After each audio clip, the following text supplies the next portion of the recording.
40 years of watching the sky teaches a man one thing above all else. Anything that wants to stay hidden moves differently than anything that does not. Danny Reeves lowered his binoculars and squinted at the horizon.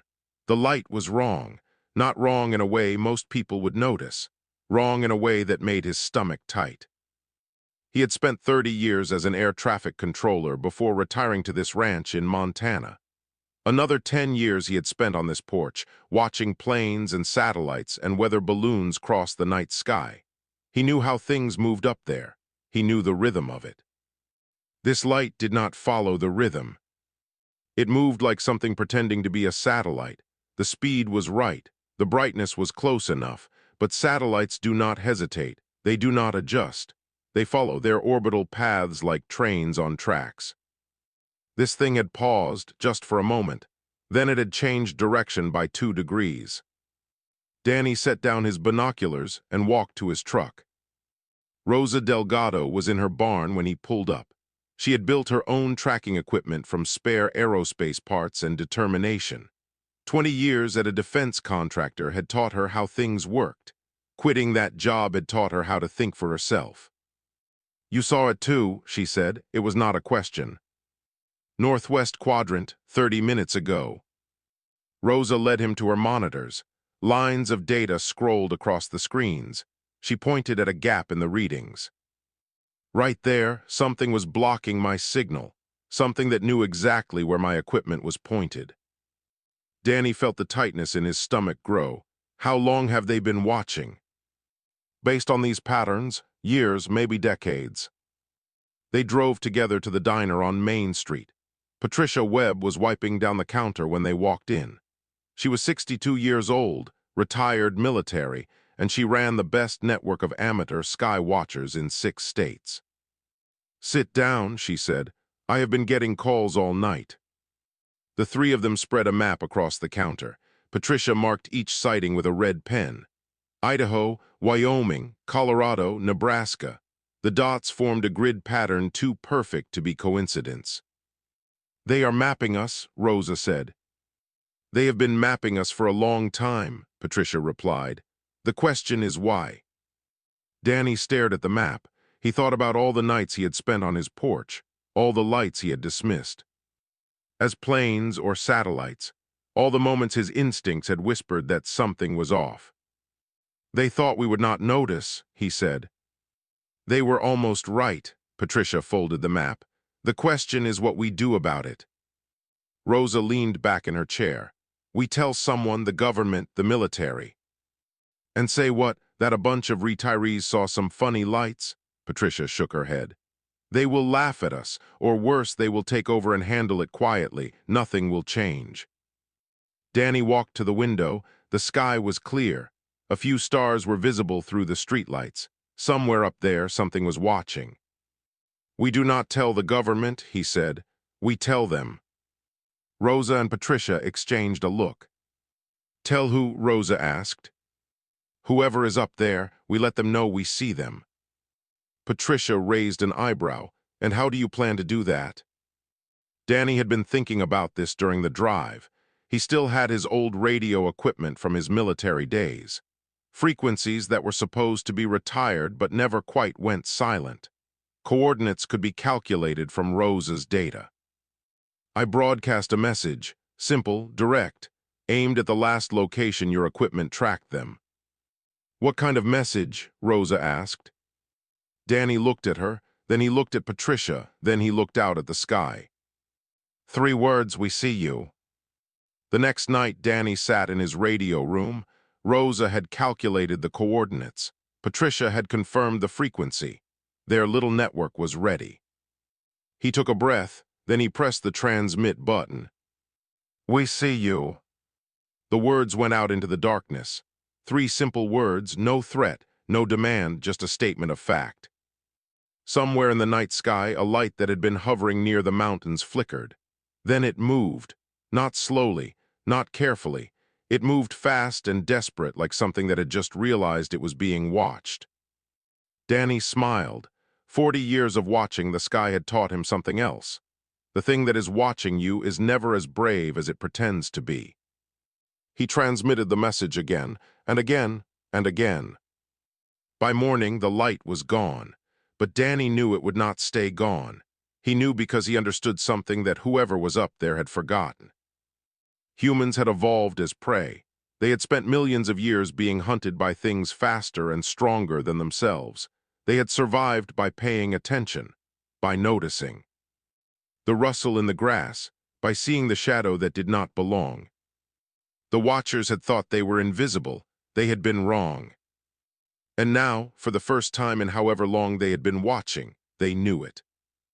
Danny poured himself a cup of coffee and watched the sunrise. The sky looked the same as it always had, but everything had changed. The hunt was on, and humans were no longer the prey. 3,000 light years from Earth, a creature older than most civilizations sat in perfect stillness. High Observer Pelion had not moved in 6 hours. The message played on repeat in the chamber. "We see you." In 400 years of watching the small blue planet, nothing like this had ever happened. The Dominion had observed Earth since before humans discovered electricity. They had watched wars and plagues and revolutions. They had cataloged everything. And they had never once been detected. Pelion activated the communication relay. The Council needed to know. On Earth, 3 weeks had passed since Danny's broadcast. The message had spread in ways none of them expected, not through governments or news networks, through people. A truck driver in Texas heard about it from his cousin. A fishing boat captain in Maine read about it on a forum. A grandmother in South Korea told her astronomy club. Person by person, the story moved across the world. And then something strange happened. People started sharing their own sightings. A farmer in Brazil who had seen lights above his fields for 20 years. A pilot in Australia who had tracked something impossible on his radar. A child in Norway who had drawn pictures of the same shape in the sky since she was 5 years old. Rosa built a website, simple, clean, just a place to report what people had seen. Within a week, she had 10,000 entries. Within 2 weeks, she had 100,000. Patricia organized the data. Her network of veterans reached out to their own contacts. Retired intelligence officers, former radar technicians, people who knew how to spot patterns. The patterns they found were terrifying. "They have been everywhere," Patricia said. She spread the compiled data across the diner counter. "Every military base, every nuclear facility, every major city, they have mapped our entire infrastructure." Danny studied the reports. "Why, what are they planning?" Rosa shook her head.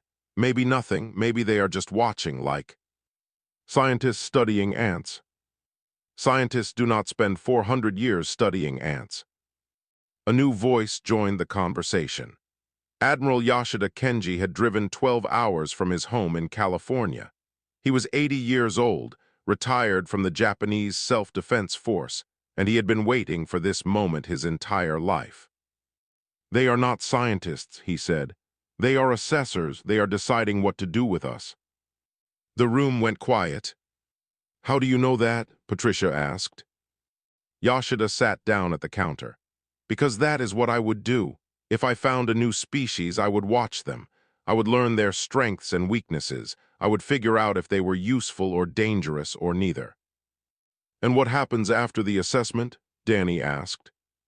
Yoshida did not answer. He did not need to. 3,000 light-years away, Pelion stood before the Dominion Council.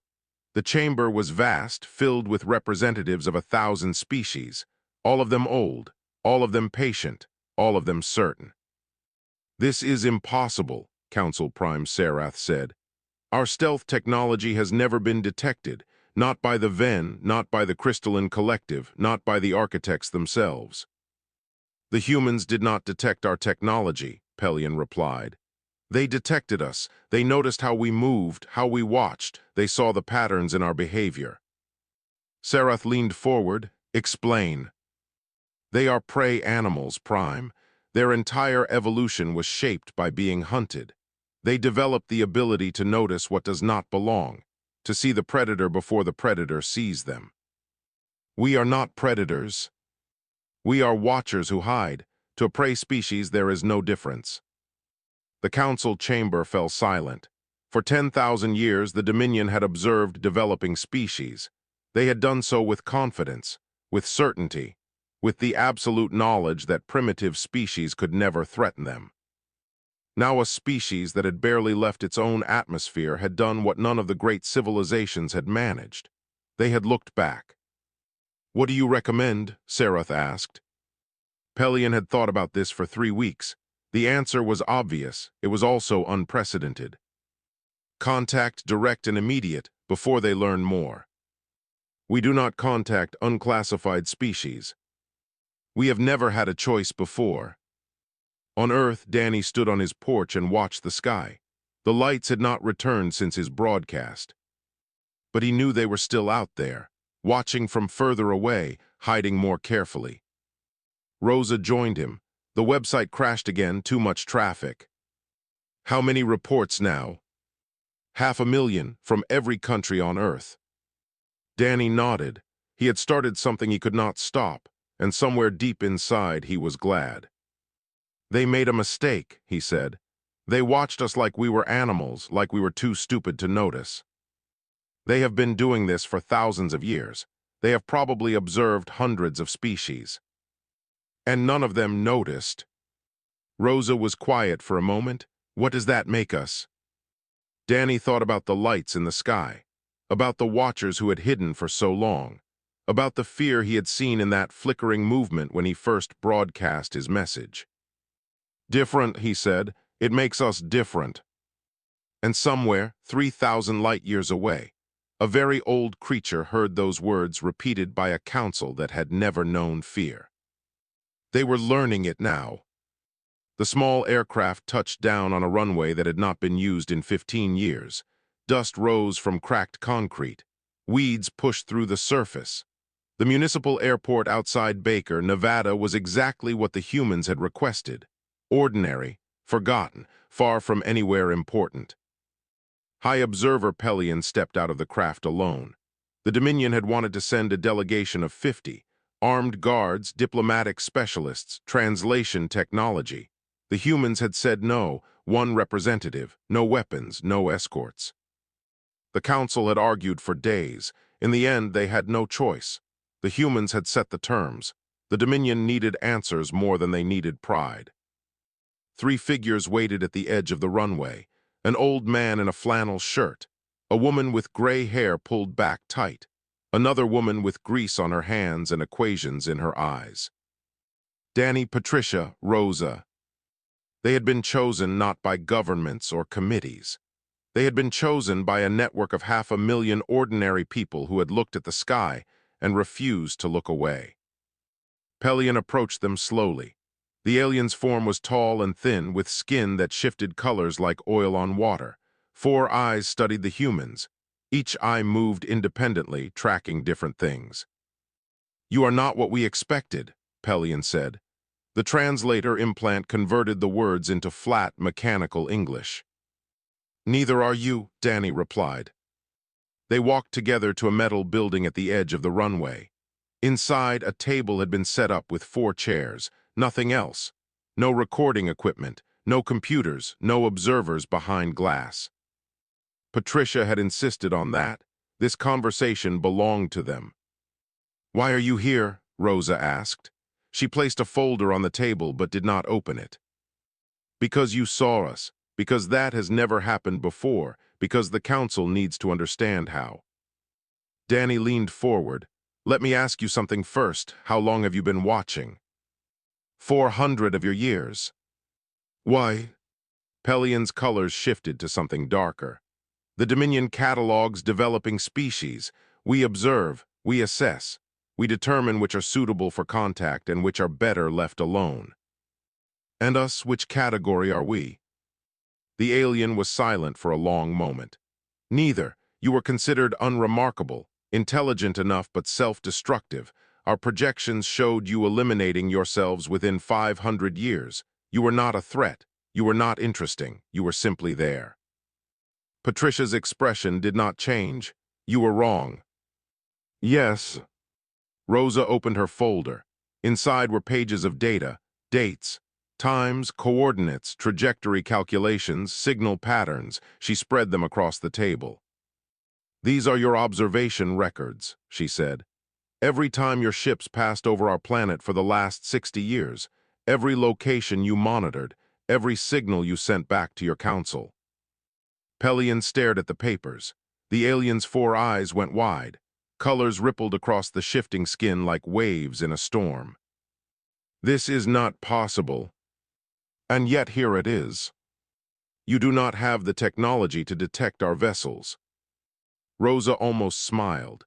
"We did not need technology. We had eyes, millions of them, watching every night for generations, noticing things that did not belong, sharing what we saw with each other." Pelion picked up one of the pages. The alien's hands trembled slightly. "This is from 1967. A rancher in New Mexico noticed lights that moved against the wind. He wrote it down in his journal. His grandson found the journal last month and sent us the entry.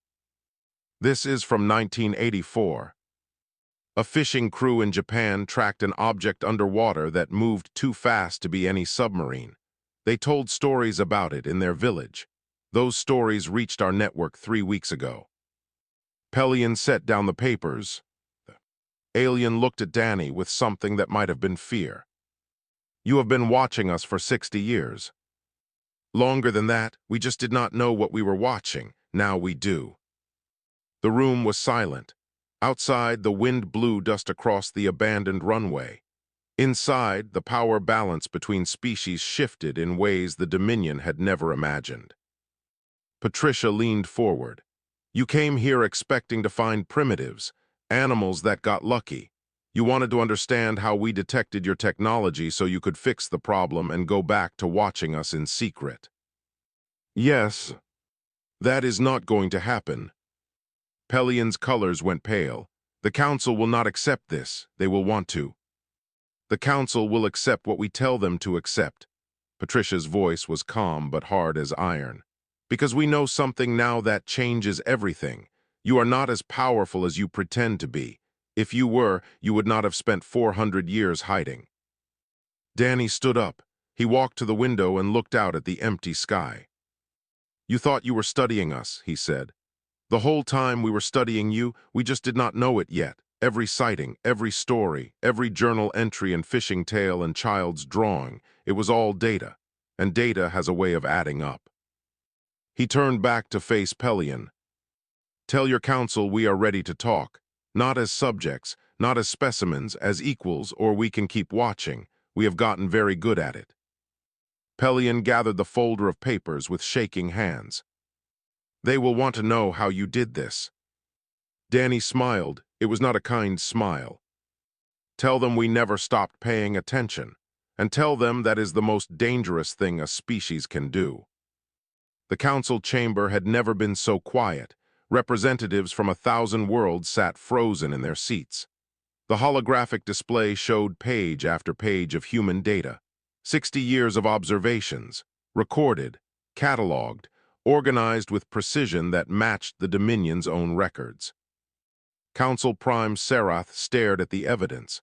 10,000 years of leadership had not prepared the ancient being for this moment. "How?" the word came out as barely a whisper. High Observer Pelion stood at the center of the chamber.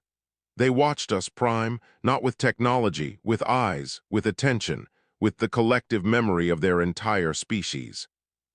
"That is absurd. They are primitives. They cannot even travel between their own planets. And yet they saw us when no one else ever has." A murmur ran through the council. The Venn delegate rose from his seat. His species had built ships that could cross galaxies. They had developed weapons that could shatter moons. They had never detected a Dominion observer. "There must be another explanation. Perhaps they intercepted our signals. Perhaps one of our vessels crashed and they recovered the technology." Pelion shook their head. "I asked them the same questions. Their answer was simple. They paid attention, generation after generation. Father told son, mother told daughter, grandmother told grandchild. They passed down stories of lights in the sky that moved wrong. And when those stories finally connected, they had a picture of us that spans decades. Sarath turned to the display. A timeline appeared. 1952, a pilot in America reported a formation of lights that changed direction impossibly. 1971, a shepherd in Mongolia tracked a silent object for 6 hours. 1989, a child in Kenya drew pictures of shapes that matched Dominion scout vessels exactly. 2003, a retired sailor plotted coordinates that aligned with observation routes. Thousands of reports, millions of observers, not organized, not funded, not trained, just watching. They are prey animals, Pelion continued. Their evolution was shaped by predators. They developed the ability to notice what does not belong, to see the tiger in the grass, to spot the wolf in the shadows. We thought we were invisible, but we moved like predators, and their instincts never forgot what predators look like. Sarath leaned back. What do they want? To be recognized, to be treated as equals. They know we have been assessing them. They want to know our conclusions. Our conclusions are irrelevant now. They have changed everything by simply existing. On Earth, Yoshida had taken over coordination of the global network. The retired admiral approached the task like a military campaign. Information flowed through secure channels. Analysis teams worked around the clock. Every new sighting was verified and logged. Rosa had upgraded her systems. What started as equipment in a barn now filled 3 buildings. Donated hardware arrived from universities and tech companies. Scientists volunteered their time. The network grew larger every day. Danny had become something he never expected to be, a symbol. People sent him letters. They shared their own stories. They thanked him for proving they were not crazy.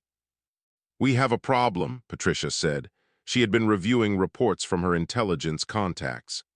"The Dominion is not the only group out there. There are others, and they are all going quiet." Yoshida looked up from his maps. "What do you mean?" "Communications, transmissions, signals we have been picking up for decades without knowing what they were. They are all stopping, like someone turned off a switch." Rosa pulled up her data. The pattern was clear. A cascade of silence spreading outward from Earth's sector of the galaxy. Species that had been broadcasting for centuries suddenly went dark. "They are afraid," Danny said. He stood at the window watching clouds roll across the Montana sky. "They heard what happened. They know the Dominion was watching us, and they know we saw through it." "Why would that scare them?" Rosa asked. "Because everyone hides something. Every species, every civilization, every government. They all have secrets they think no one can see, and now they are wondering if humans can see them too." Patricia sat down heavily. "We did not mean to start a panic. We did not start anything. We just paid attention. The panic was always there, hiding behind the assumption that no one was looking." 3,000 light-years away, Sarath made a decision. Not the one the Council expected. Not a threat classification, not a containment protocol, something worse. "Issue a species alert," the Prime said.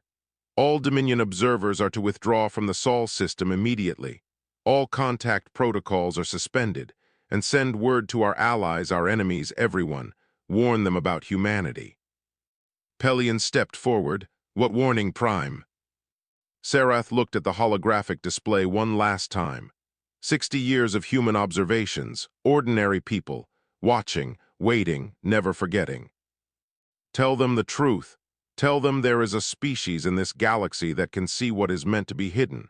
Tell them the prey has learned to watch back, and tell them that everything they have kept secret is now at risk."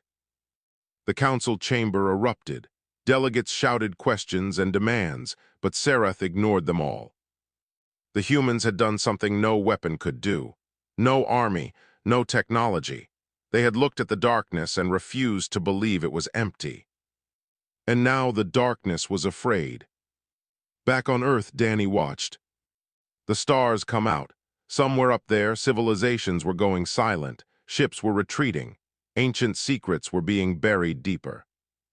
All because a retired air traffic controller had noticed a light moving wrong.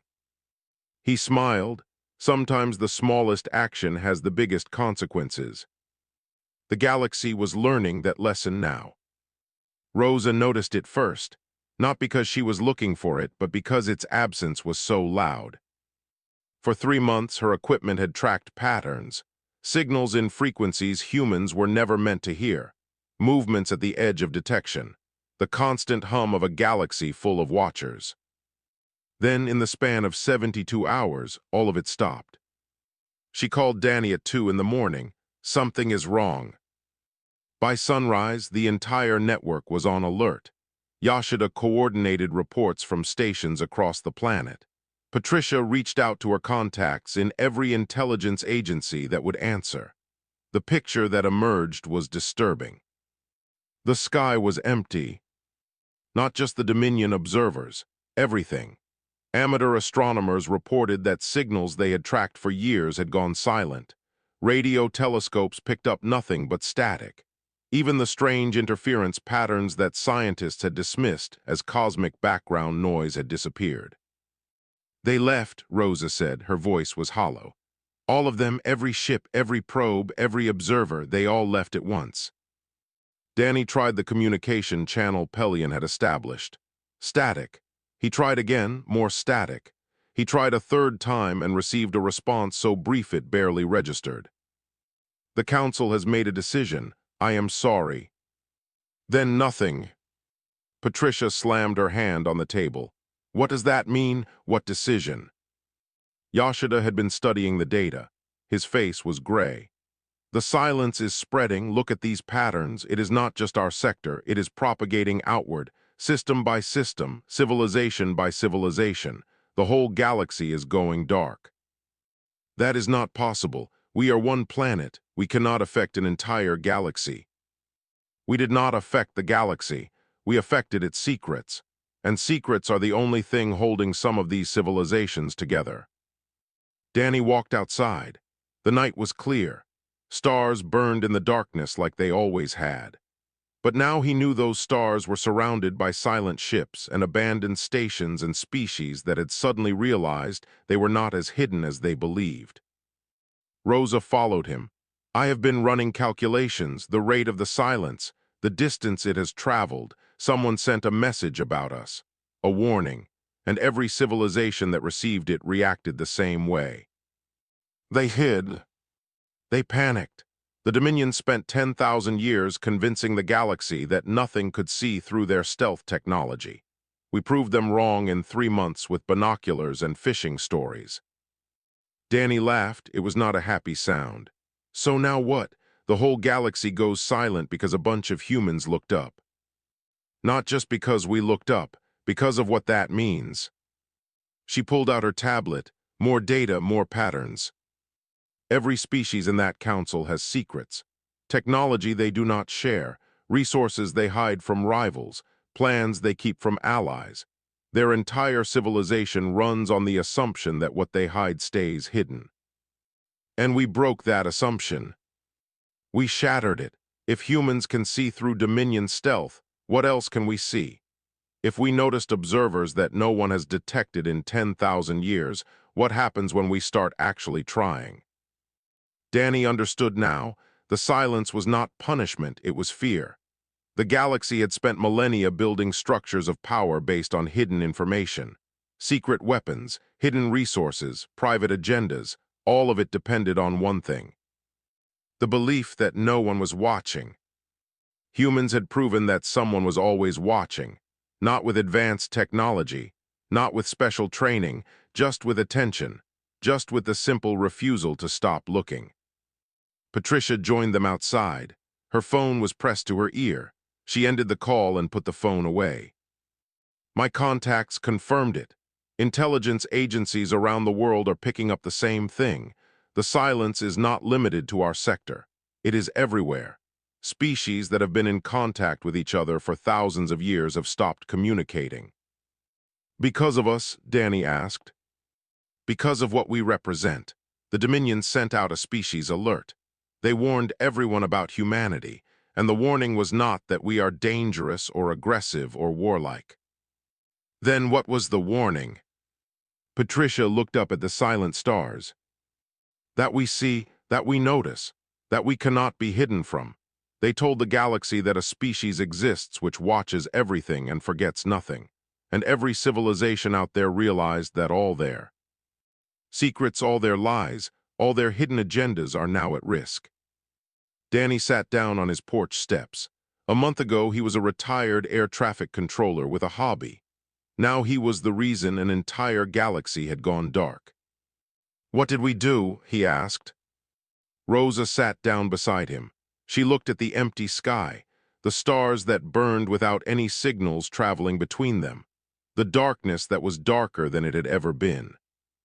"We proved we were paying attention," she said. "Turns out nobody else was ready for that." The three of them sat in silence for a long time, watching stars that were now truly alone, wondering what would happen next, wondering if the galaxy would ever trust itself again. And somewhere in the darkness, civilizations that had hidden for millennia held their breath, waiting, watching. Terrified that somewhere, a human was watching back. The silence grew deeper, the fear grew stronger. And on a small porch in Montana, Danny Reeves understood that the universe would never be the same. Because humans had noticed, and now everyone knew. 5 years changed everything and nothing. The sky above Montana looked the same as it always had. Stars burned in their ancient patterns. Clouds drifted across the moon. But Danny Reeves knew the truth that most humans were only beginning to understand. The darkness between those stars was no longer empty. It was waiting. He was 83 now. His joints ached. His eyes were not as sharp. But he still sat on this porch every night watching. Old habits die hard when they are the reason your species changed the universe. The network had grown beyond anything he had imagined. What started as 3 people sharing sightings had become a global institution. The Watchers, they called themselves now, millions of ordinary people on every continent looking up every night, sharing what they saw, never forgetting. Governments had tried to take control. They failed. The network belonged to no one and everyone, truck drivers and teachers, farmers and scientists, children who had grown up knowing the sky held secrets. They all watched together. Rosa pulled her truck up the long driveway. She was grayer now, slower, but her mind was still sharp as a blade. She climbed the porch steps and sat in the chair that had become hers over the years. "Pelion is back," she said. Danny did not react. He had expected this. The silence could not last forever. Unauthorized, alone, landed in the same spot as before. "What do they want?" "To talk, to explain, to ask questions." Danny nodded slowly. He pushed himself up from his chair. His bones protested, but he ignored them. Some things were more important than comfort. The abandoned airfield had not changed in 5 years. Weeds still pushed through concrete. Dust still blew across empty runways. But this time there were more people waiting. Patricia stood at the center of a group of 20. Representatives from every continent. Not politicians or generals, teachers and nurses and factory workers, people who had watched the sky their whole lives and finally knew why. Pelion emerged from the small craft. The alien looked different, smaller somehow. The shifting colors of their skin were muted dim. "Thank you for coming," Pelion said. Patricia stepped forward. "You disappeared for 5 years. The whole galaxy went silent. Now you come back asking for meetings. Explain." Pelion gestured at the sky. The species alert broke everything. Civilizations that had trusted each other for millennia discovered they had been hiding things. Alliances collapsed. Wars started. The Dominion itself fractured into a dozen factions. "Because of us. Because of what you represent. You proved that hiding is impossible. That secrets can be found. That no matter how carefully something is concealed, someone will notice." Danny stepped forward. He was the oldest person present, the first one who had looked up and seen the truth. His voice was quiet, but it carried. "Why are you really here, Pelion?" The alien's colors shifted to something Danny had never seen before, something vulnerable. "Because some of us want to stop hiding. The galaxy spent 10,000 years building structures of power based on deception. Secrets. hidden agendas. All of it collapsed in 5 years because one species refused to stop watching. So what do you want from us? Help, guidance. You are the only species that ever lived without the assumption of privacy. You evolved knowing that something was always watching, predators, rivals, each other. You built civilizations based on the knowledge that secrets do not last. Patricia exchanged looks with the other representatives. This was not what they had expected. There are others, Pelion continued. Species who never hid, who told the truth even when it was dangerous. They have been waiting for someone like humanity, someone who would prove that honesty is not weakness. What are you proposing? A new coalition, not based on hidden agendas or secret treaties, based on truth, complete transparency. No species observing another in secret, no hidden weapons, no concealed plans, just openness. Danny laughed. It was a real laugh this time, warm and tired and somehow hopeful. You want humans to teach the galaxy how to be honest. We want humans to help build something better than what we had. Rosa spoke up. She had been calculating probabilities in her head, old habits from her engineering days. The galaxy went quiet because they were afraid of what we might see. Now you want us to be the foundation of something new. Yes. Patricia made the decision, not alone. She looked at every face present. Teachers, farmers, nurses, workers, the people who had watched the sky and refused to look away. They nodded. One by one, 20 heads agreeing without words. Tell your honest coalition we are interested, but we have one condition. Name it. No more watching from the shadows. Anyone who wants to observe Earth does it openly, ships in plain sight, representatives walking our streets, complete transparency or nothing. Pelion's colors brightened. Agreed. Danny sat down on a broken piece of concrete. His legs had finally given up. Rosa sat beside him. We changed the galaxy by paying attention, she said. Now we get to help rebuild it. Danny looked up at the sky. Stars were appearing as the sun set. Somewhere out there, ships were moving, not hiding, not watching from darkness, moving openly, honestly, toward a species that had taught the universe a simple truth. The prey that watches back becomes something more than prey. It becomes the thing that darkness fears. And darkness, Danny had learned, was never as empty as it seemed. He smiled. 45 years of watching the sky had led to this moment. It was enough. It was everything.